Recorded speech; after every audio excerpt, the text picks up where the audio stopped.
I think the biggest achievement this year was a beginning of negotiations with Dominican Republic. It's my favorite country in the world. I think it's a beautiful place to live in as well. The great weather all year around. And we made a very good relations. Initially, it started with the proposal that was pushed forward through the Parliament of Dominican Republic or through Congress. And then we progressed into negotiations with the foreign ministry and with much of other ministers. So there was a great achievement there on side of pushing a recognition of Liberland documents forward.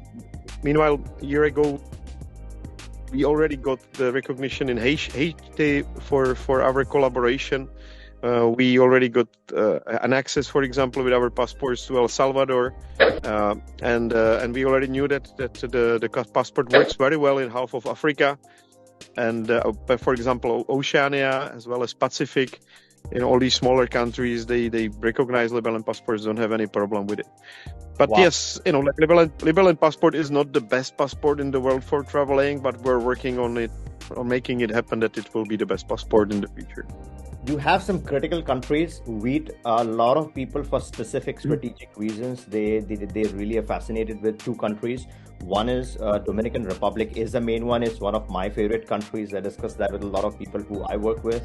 And El Salvador, the Bitcoin initiative. So that makes it super interesting for crypto investors. So those are the main huge ones.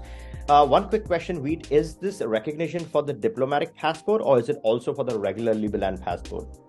Well, with the Dominican Republic, we're working also on the regular passports. I hope it's going to happen very soon. With El Salvador, it was the diplomatic passports, but I would also like to proceed with recognition for regular passports as soon as possible. And when it comes to these Pacific countries and African countries, that's actually de facto recognition of regular passports that we already have tried multiple times.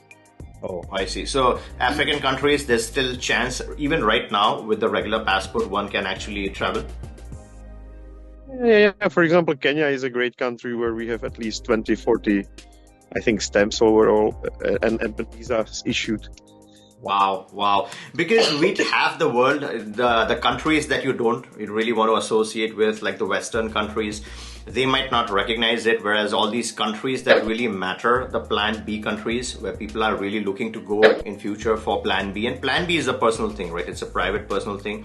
So if the passport is not recognized by Western countries, but is recognized by the countries that matter, then essentially, if you have a dual citizenship, if you have Liberland as a second passport, you have an incognito entrance to these countries because the other people don't recognize it, these people recognize it. So you're in the country on the Liberland passport. Basically, you have disappeared as far as the West is concerned. Is that true to some extent? Well, it is kind of, yes. Yes, it is. The same thing applies, for example, for exchanges. I'm happy that Kraken has recognized our passports for day one.